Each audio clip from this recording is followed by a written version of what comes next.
E é de facto problema. It's in fact a problem, but also a business opportunity, given the number of cybersecurity threats in our individual lives and for businesses also. And this might jeopardize the national security, our own, and the life of a company. So it's important to take stock of where we stand regarding cybersecurity when there's AI and hackers that are increasingly smarter. And let's now see the risks, but also the business opportunities. We have several panelists, experts in this field, and first, our keynote speakers, the Director General of the National Security Authority, GNS. Welcome. Muito obrigado. Eu começo por fazer First, a disclaimer.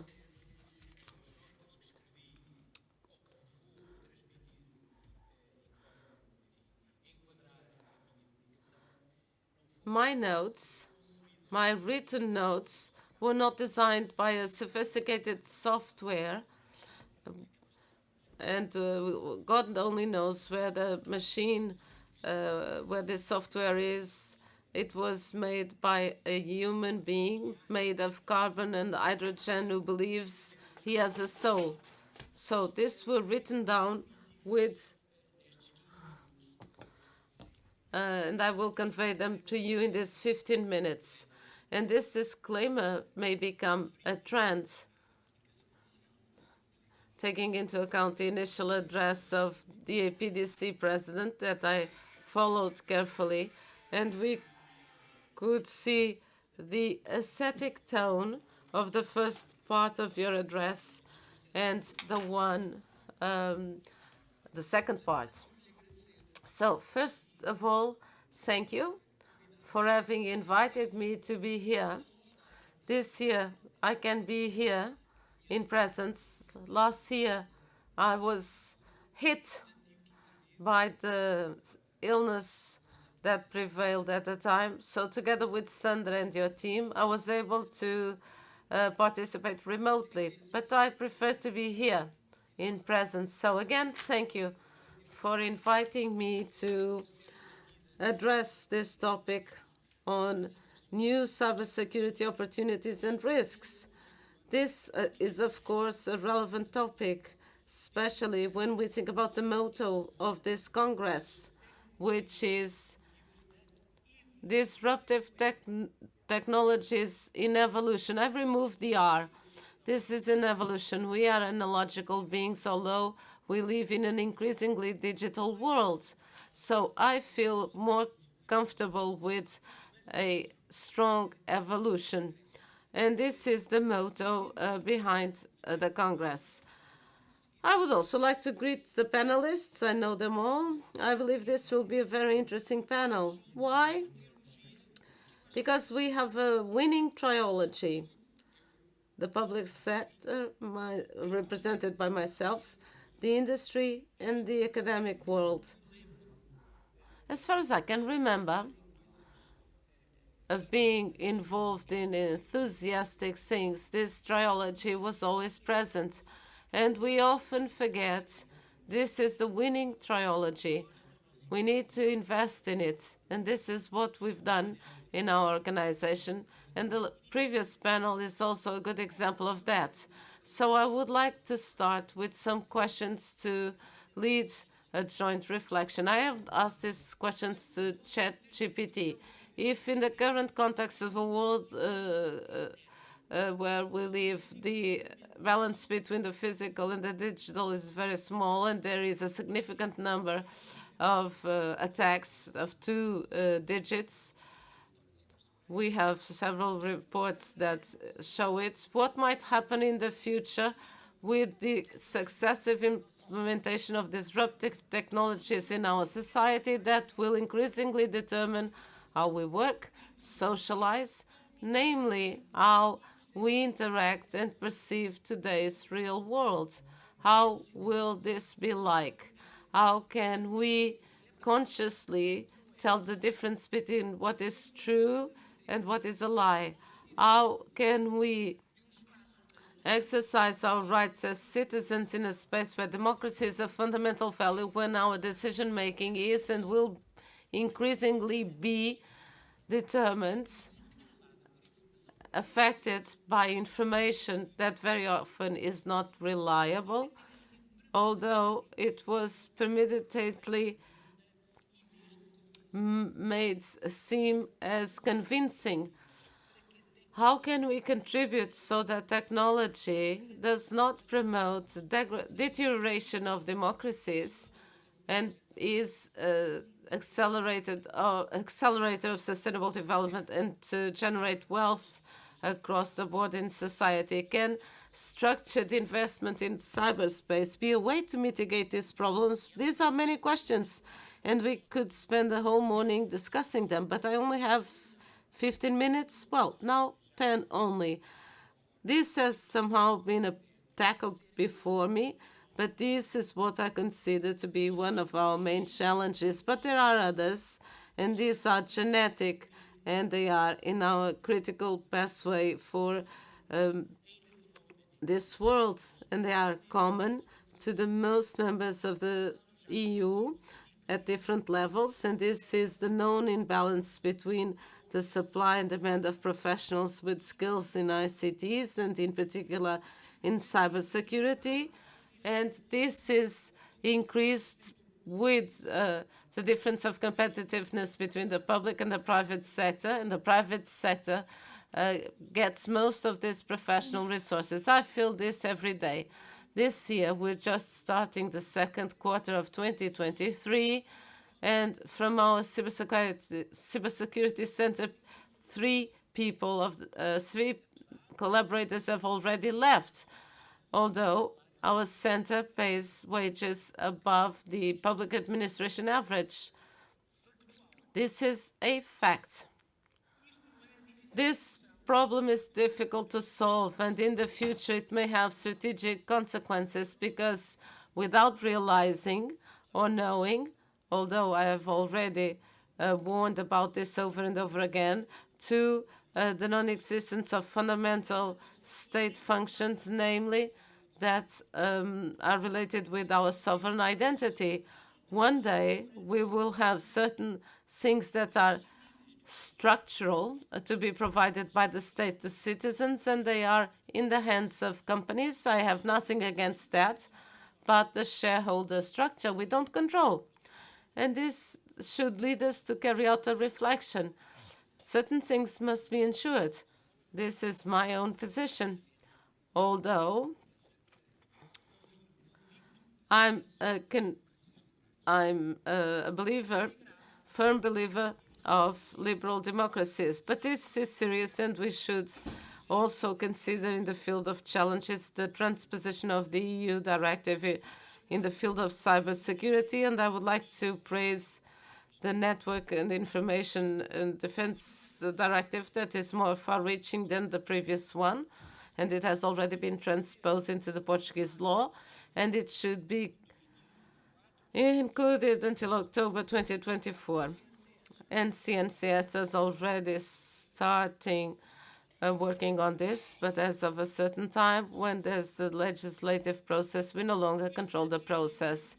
These challenges, instead of discouraging, because there are many, they should inspire and motivate us to identify solutions and grab the opportunities we're faced with, serving a purpose that guides all those that work with me every day in our office and center, that Portugal is a country with digital innovation is safe, trustworthy, has a good reputation, even though in a world that seems to look like at the beginning of this century, if you remember some TV shows we watched 23 years ago, was just fiction.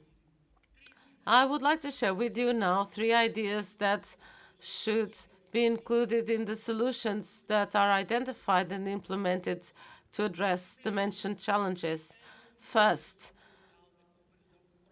the fundamental importance of proactive collaboration or cooperation. What's the difference? the normal cooperation is I want to cooperate, but I stand still. But then there's the proactive cooperation. There's someone I can help, and that person can help me back. So I stand up, address that person, and try to find joint solutions. And nature shows, if there was any doubt, that every day if a group wants to go a long distance and overcome the challenges ahead, should reunite efforts, because together they can go further, slowly, but go further, because they are more powerful against potential enemies, and they spend less energy to travel if they didn't do it together. And this is the case on the air, on the land, and on the sea. And those who travel the sea learn that the ocean is ruthless for those who challenge the ocean alone. The current problems, those of cybersecurity, are too complex for a single person or a single community to be able to find an adequate solution for it. And the World Economic Forum, in an interesting report published in 2020, studied this solution and reinforced this need to state, and I'm quoting, on the whole of the problem, which makes collaboration and information sharing essential. E eu posso-vos afirmar, sem qualquer... I can state unequivocally that this is a difficult matter to solve. Why? Because it goes against the ego of people and on everyone's personal agenda that forgets about the common good and thinks only of its own agenda.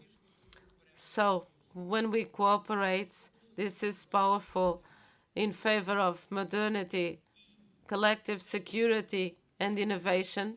Then it becomes a win-win.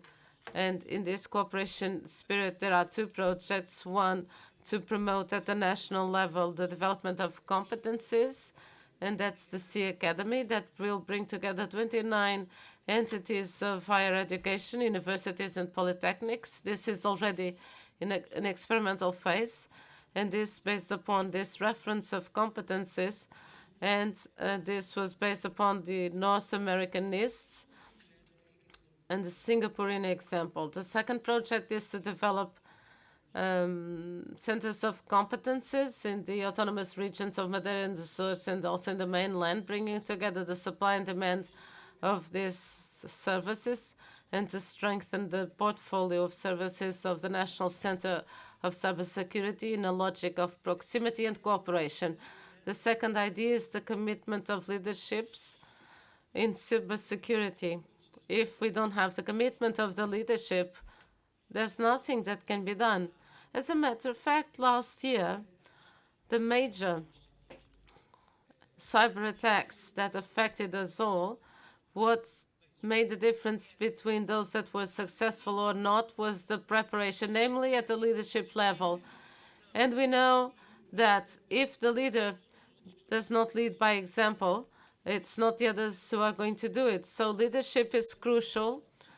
Business schools in our country that teach leaders have to and are taking this as a challenge and integrating all this in their supply. The third is to collectively be equipped so as to overcome adversity. And this requires a commitment of the entire organization, not only to provide training for the technical staff, but also all the institutions, all organizations, and everyone that is part and parcel of the organization.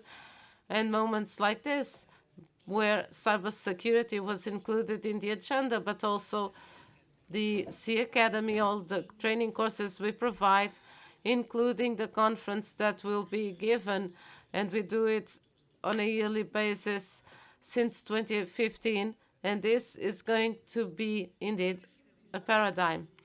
To conclude, I would say that in a moment in time, in our collective lives, where increasingly it seems that when you're saying the truth, you're doing something revolutionary, I would like to quote Mr.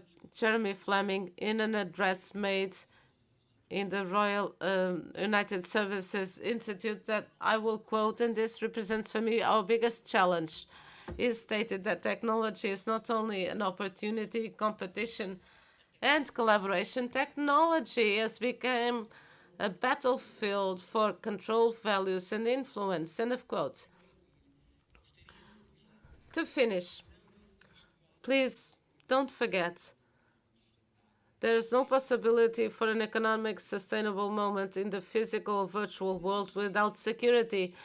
If there was any doubt, the events happened since 24th of February 2022 are of that a very paradigmatic example. So it's up to all of us, public, private sectors, the academic world, to fight for the construction of a future based upon the digital empowerment of organizations, based upon the best cybersecurity practices, and always, always in the strict compliance of the values of a democratic society. Thank you so much. I wish you an excellent debate and a great conference.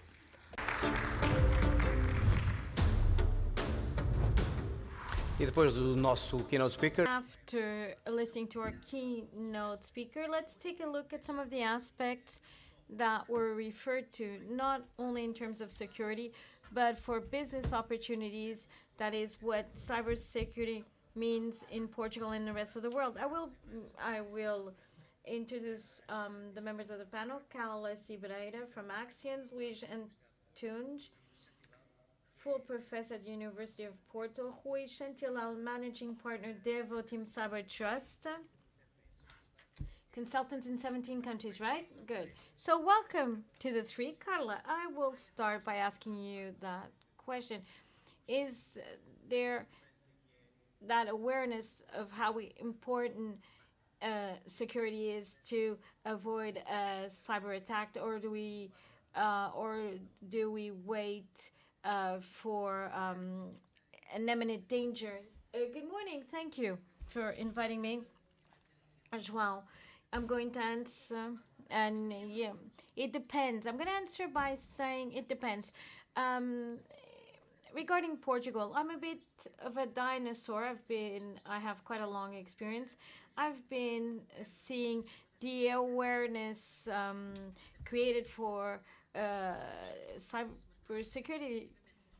We have sectors that are more aware because of their importance in the entrepreneurial sector. Namely, if I'm speaking about critical infrastructures from the sector's point of view, and there are others which they don't see as being relevant, but the way we communicate legislation, the way we're obliged to report incidents, and mass media the media outlets have played an important role. So this role to communicate has been very important in creating a greater perception of the risks we run, because we still have a lot of work to do.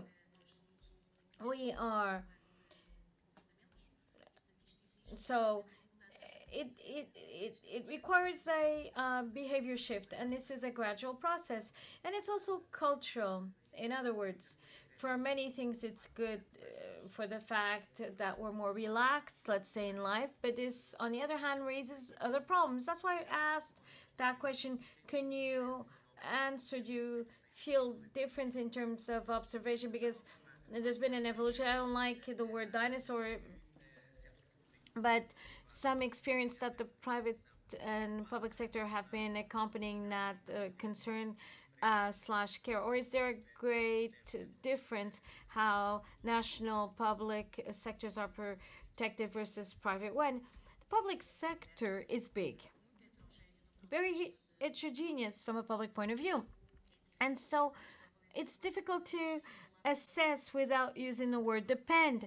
In the private sector, the SMEs are more sensitized, there's more awareness, but to compare both is difficult. Along the lines that we heard the GNS and others that were mentioned, there were forces in the public sector and that have that awareness and work on paving that road, but others, because of their focus, because of the population, still has to give more steps. Luis, and to which there's a greater awareness, were rules and laws create? I'm speaking about NS, so that companies would be awakened to this real dangerous. It helped, but it's not all. Because some laws were made not to be respected, and the last from we heard from the CNS was to apply penalties for those that hadn't yet addressed it. It's effective, but typically we're always lagging behind in relation to what is the lawmaker's intention. For example, the European regulation on data protection, organizations had 2 years to adjust because that change was very big, was huge. And in Portugal, 2 years after the companies started addressing the topic. Correct me if I'm wrong. In our case, there hasn't been much that awareness. That is, in terms of attacks that we've been affected, and imperfect laws of I'm going to answer with an example. I was at a conference where there was a mayor which was attacked. The municipality was hacked. For a month they did not have an information system. Very difficult for them to recover the information. Any question was how many other mayors were, how many mayors called to know more about how to be protected, and so the answer was no. When we're speaking about this awareness of the danger, in terms of the importance of cybersecurity, is it different according to the culture, according to the country's wealth or its strategic importance? In other words, Spain is more concerned, France even more, and the UK. Well, I've been seeing differences. I see differences, not with micro granularity, because we can say that there are 2 or 3 divisions speaking about the European market. And we've seen, I remember being in the underground 10 years ago in London, and there was some advertising saying, "No, do not share your password," because it's the same thing as giving the key to your house. This was 10 months ago in the London underground. There are cultural issues, but we cannot disconnect the cultural to the economic part. And let's speak about the genesis of what Luís mentioned. People are being... Que não existe efetivamente. People follow... Sometimes there's no economic capacity for people to work in a proactive way. It's as if we're fighting to put food on the table. Why should I be concerned with my roof? Only when the roof tiles start falling will I worry about the roof. There are cases where it's cultural, but there are others where it's economic. We cannot forget that the heart of cybersecurity is the balance, and it's the risk analysis. So all other enterprises that have a risk appetite, and let me say that there are economies where the risk appetite is bigger than others. For instance, I would say that Portugal, Spain, Italy, Belgium, and the Netherlands have a risk appetite which is a bit larger than more mature economies, such as is the case of England, where we see, when you mention risk appetite, or what do you mean, or I shouldn't spend money in cybersecurity, I think we have to introduce another dimension, which is the company size. More and more, the medium, large enterprises, larger enterprises, that is because of the managers' maturity, R2 and RG, they have in their agenda the cybersecurity themes. They have KPI relating to the the managers, number of incidents, time of response in view of that incident. So there are other enterprises. Once again, I would say because of maturity or economically do not have that maturity, that proactive capacity. So it's also a link to risk, to their risk appetite. Companies today, and in addition to the path, there's a conviction. I know it depends. Is there the idea that cybersecurity is a cost, not an investment? Still, does it still exist in company? Yes. Investing in cybersecurity by paying for an insurance, and we're praying that it's not going to be used. This is what exists still, and I like to establish that parallelism. It always mention it. Also, it shows the justification that has to be made, and for those working in that area, to help to communicate this information to those making available budgets in organizations to understand the impact that this attack will have on our business.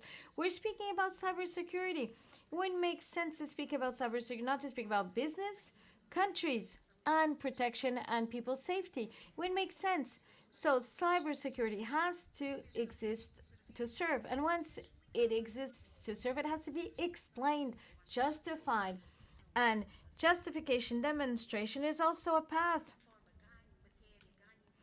where we've gained information, intelligent knowledge, so that this is done in a more sustainable way about the knowledge we have on threats, impact on organization incidents themselves. But again, we need to evangelize these organizations and those deciding on the need for that investment, not in terms of immediate return for my business, but influences directly my business, as we mentioned. Entities are at a halt. I don't know what happened to the information system it was using, or intellectual property contents, thesis, research information that is used by the industry to operationalize products and services. What's the cost of that? What cost did that university have in terms of its information system not being available for 1 month? And the risk analysis is according to its projection profit dimension or almost generalized, because at a public level it's obvious. But again, the bigger is the company, the better it becomes more attractive to cybersecurity. If concerning risk assessment approach, when we assess the risk, we need to take into account the business where we are assessing the risk. Cannot be a methodology applied to company A and the same methodology applied to B. They're different. The loss and lack of availability and authenticity of the information is very different. Criteria have to be adapted to each organization, and risk assessment have to be on the business complexity context of that same organization. And we're speaking about business. Since we're speaking about business, could it be more expensive, even be more forthcoming because of the Latin threat? Up to what extent has the price being exponentially increased? I thought it would be a question. I thought it would be the question asked at the end. There's a factor that influences those security costs. People. We spoke about We spoke about the lack of talents in ICT, in cybersecurity, because we steal people, we get people, and steal them to IT. This lack of people is seen in an exponential increase of salaries. And my boss asks me, "Are you sure that person earns that?" Yes, this is the market. And technology by itself doesn't solve the problem. We are people. We are behind the cybersecurity strategy. Services are inflated. That is in a human capital viewpoint, not in terms of the fact that this topic is not important. There's a lack of a skilled, specialized workforce. And this is a reality. We've been mentioning this throughout the many years during the APDC Congress. Does it justify the importance of cybersecurity as a business? Does it justify? No, I don't think so. Cybersecurity to date is very important because internet and information systems were not designed to be secure. This is very important to bear in mind. Not designed to be secure, designed by the military to be resilient. If I cut a connection between Lisbon and Oporto, then the system continue on working. The previous panel spoke about quantic ciphers, and the problem has been solved. We never expected there being such a rapid increase of this technology. Everything depends on internet working well as information systems that were never developed to be secure. The better is the evolution, more vulnerable will remain. And university play a very important role. And only in 2017, international organizations that make recommendations started embedding security notions in software development. And now we have to do two things. We have to we have to try to correct all systems which are not secure and start training people that in the design of these systems become secure. The idea would be that cybersecurity professionals would never be needed, that everything would be secure, safe. But we're going back to risk management. If you're connected to the internet, there's already a risk. The internet connection. And do you believe, as a professor, not connected, not linked to the business, we know how business is done. When there's a new software, when there's digital development, there is a concern with security because it will be sold. But up to what extent that security should be a business to complement its flaws? It's what you've just said. Security was never present. There's a very big pressure made to develop that product. And in public administration, there are political cycles. This is a simplex measure, so it doesn't matter how it comes out. And what about the security of systems? Electronic prescription to try to end with fraud, to try to end the fraud, but it can always enhance it the way it was developed, because there's that pressure, especially in the public sector. The private is no exception to that rule, that it has to happen. And very big pressure, again, at that level. And then security will be solved. Rui, when a new system, a new IT system is purchased and installed, the price increases depending on the security it provides. Necessarily that is the case, and that's a difficult topic. And I can tell you the following story. Recently, we were contacted by a company that sold the development of a product to a client. Then they contacted us and said, this is an informal consultation. Could you help us with the best practices that my team should implement to deliver to my final client a secure product? And probably ChatGPT could help, or Google, and I gave them the WASP framework that includes several good practices. And then they said, but this increases the production time in 41%, but my client is not going to pay for this 31% more. That's a different matter. In reality, a good metaphor we can use, João, so that you can understand how we security practitioners feel, is the following. Imagine, João, you are Formula One Schumacher, and I'm responsible to make sure that you won't get hurt. So you've just went for a ride with your car, and I'm going to introduce a mechanism that will take it less speed, will give you less speed, and because of its weight. And you say, I don't like that. And then I say, a lap takes 4 seconds more because I've changed the aileron of the car. And then you tell me, but now the car is slower. And I say, but I need to make sure that you won't get hurt. That's how a security practitioner feels every day. So the balance between the speed of the lap and the security is the risk management that we were talking about. I would like to go back to something that Carla mentioned, and this is related with human resources. And in the context of this Congress, I believe this is very relevant. In the case of the Portuguese economy, and this is today's context,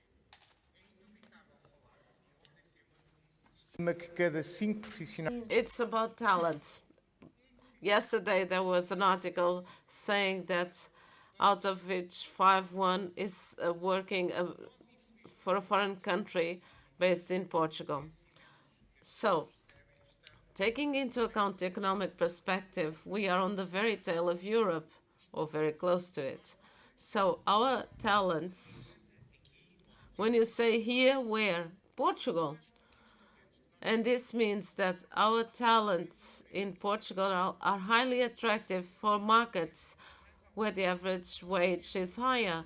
We have collaborators that leave the company to start working from home, being paid 2-3 times more than they were in Portugal. So the wages of these people have increased in Portugal substantially. Yes, but being in Portugal, working for a company abroad. But what's the negative impact of this? The companies that do IT or cybersecurity specifically will be faced with 2 challenges. Either they become international and they start charging the same as in the UK, and they can pay the same to their collaborators, and they don't lose their collaborators. But this is another problem. National companies will say, wait a second, but this is the UK price, but I'm not in the UK. And we will have to say, but we today, after COVID, we are in a global market, and I need to pay my collaborator as if he was working in the UK because he will work remotely for the UK. This is something that we need to discuss. And I would say that the solutions are, we need to train more, for example.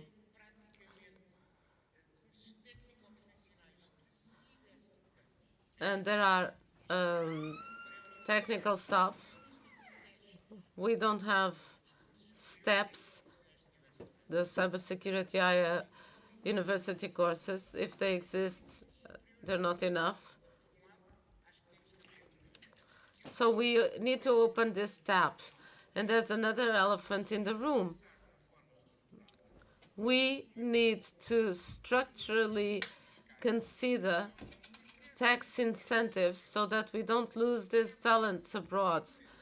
Because tomorrow, a national company will not have money to pay for cybersecurity. This is the current reality. Is this what companies are faced in Portugal? Yes, every day. But I would like to go further. We've been looking at vulnerabilities, and this led us to cybersecurity. I would like to know, is this a business opportunity for Portuguese companies? Companies like our own? For ours? Definitely. Is this growing, this business? Can it grow further in a company like yours? It's growing, it's effective, and it doesn't mean to be an organization where we breed technology without talking about cybersecurity, without having an effective focus on what concerns cybersecurity. So yes, obviously, there's an opportunity here. But I've always been in this area of services. But as a professional in cybersecurity, I believe that we have a mission as citizens. As a citizen, I have a mission, not only to protect organizations, but also to protect the society at large. And I believe that we have business opportunities, but we also have a mission. And this can be seen, and this is not small talk. We see this often when an organization is attacked, and we have seen large organizations being attacked. They usually don't have a company, and suddenly the entire market says we can help.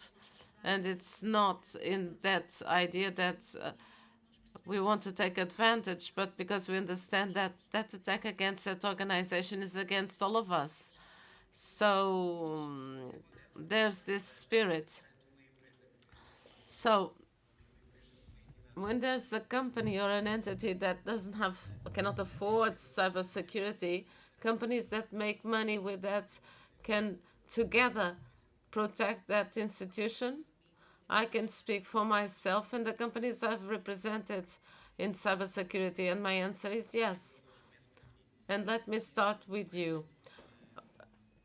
And I'm addressing this question to everybody. When you are doing your work, of course, by the book, you want to pinpoint the biggest vulnerabilities. Do you need to think like a hacker because they are so sophisticated? We need to understand their mindset. This is our mission, to understand the mindset of those doing the hacking. How do you do that? Do you hire hackers? Yes, there are the good hackers and the bad hackers. We have the good ones. Some even help the authorities. But that one, no, I'm not talking about that one in particular. Okay, so let's continue. We know that there's this spirit of mission, and some people, when there's an attack against a nation, for example, in the case of the war against Ukraine. So my question was, we have to think like them. We need to be street smart. Also, the success of our recommendations is also based upon this experience and this approach. So since we're talking about risk, and we have here 3 technological heads, we could have many more, because when we're talking about cyber risk, we should consider the technological risk. That's how it materializes, but there are other vectors of the risk that should be taken into account. If we talk about the legal risk of the protection of personal data, but we could also be talking about political risks. We can see what's happening between Russia and Ukraine and the political impact in our country, in our ecosystem, in our companies. We could talk about the social risks. If I have in a company collaborators that are not happy, technology is also a tool. So looking at risk only from the technological perspective, that's narrow. So at the table, we should sit others. And going back to your first question, how are we doing in terms of maturity? We are evolving. Do we think as a hacker? Luis Antunes, is there motivation and a typical attack? Well, there are several motivations, but in the Portuguese context, what is a specific attack against a Portuguese company? Is it profit? Is just to piss off everybody? Well, first, it's an intellectual challenge. If I'm able to do it, there's satisfaction. Everything starts there. And I believe that today, large attacks, it's an opportunistic attack. Someone clicked where he or she shouldn't. It's not about an investment in infrastructure, but human resources. About risk, I like to assess the risk from the outside. And there are 2 people I trust entirely. I train them, André Batista, the trainer of the national hacking team, and they participate in international competitions, and Luis Maia, who did things with the National Security Office. I trained them, but they're a lot better than I am.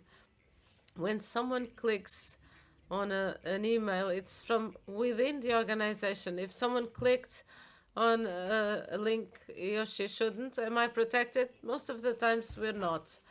There was a cybersecurity officer in an international conference about clicking or not. There was a group of people who clicked, and there was one that was always clicking after all the training, and they tried to understand what was happening. And it was someone who was consciously damaging the organization because there was a conflict with the organization. So we need to consider these factors when there's someone in the organization and knows that by clicking on the link it will cause harm. That person will click on the link. And that, I would like to talk about the different risks. The previous panel talked about geopolitical strategy. Whom would you trust most? The cybersecurity department of Facebook, or Google's, or the Spanish National Cybersecurity Office? And I gave the example of Spain because the talent and operational capacity is in the giant technological companies. But it's obvious that's money talks. But these world leaders also have an interest in the interaction between countries. Do you think large techs provide that collaboration? And we've talked about this in this Congress, and there's a paradigm shift. Does that also happen in cybersecurity? The best example is that Facebook paid a certain amount to reach an agreement with the plaintiffs, so to allow Polícia, permita-me o termo, bom técnico de cibersegurança. that Cambridge Analytics manipulated the elections. Well, the hacker starts at home and then continues to see how he does. The large number of the hackers I interact with on a day-to-day basis, I started doing testing in '95. The best ones are those who learn on their own, because schools don't give them the adequate tools or the entire framework. So they have to go the extra mile on their free time, on weekends, with their own effort, and nurtured by what Luis said, the challenge, the satisfaction of doing good. And what about those bad hackers, those who came from the dark side to this side? I've never tried because the risk is too high. The reputational risk is too high. That's a different league. I never tried. But in reality, there is something I would like to mention about opportunistic attacks. There is a considerable part of the attacks that are still opportunistic, but increasingly there's organized cybercrime, stratified, specialized in large enterprises, petty crime, and also sectorial. And if you go and read about Conti Group, it was a group made up of professional hackers, Russian and Ukrainians. When the conflict started, the group was dismantled, and there was information on the press. Can you believe that even... Well, their purpose was profit. This was a company with KPIs, human resources, the employee of the month. Each person has her own objectives, and they did campaigns. This month is hospitals. Next month it's energy companies. So what we can draw from this is the following. If hackers are increasingly organized and sophisticated, we need to do the same on the other side. In this competition, who's leading? bem difícil. It's a bit difficult because at this moment, cybercrime is growing. The numbers are growing. And at this moment, cyber crime is the leader. But you know that since the first car was invented till road accidents stabilized, it took 60 years. So regulation was needed, technological control, driver awareness, until road accidents decrease. Does cybercrime compensate? Are there companies that prefer to pay É outro debate. É outro to pay the ransom? It's another discussion. It's when they don't have it instead of when the only option is to pay the ransom. Doesn't it fuel more the crime? Doesn't it fuel more crime? Yes, it does. But it's the bosses that are being attacked. So this is the best advice. To conclude, and since there are here several people listening to us live, is it a huge business opportunity that is, despite the fact that talents are very few? Last week, I had met with adolescents, friends of my son. They were quite motivated to work on cybersecurity. This shows how important it is. Thank you very much. Thank you very much for your support. So as to better understand what is cybersecurity, cybercrime, and now we're going on to have our lunch. We're breaking for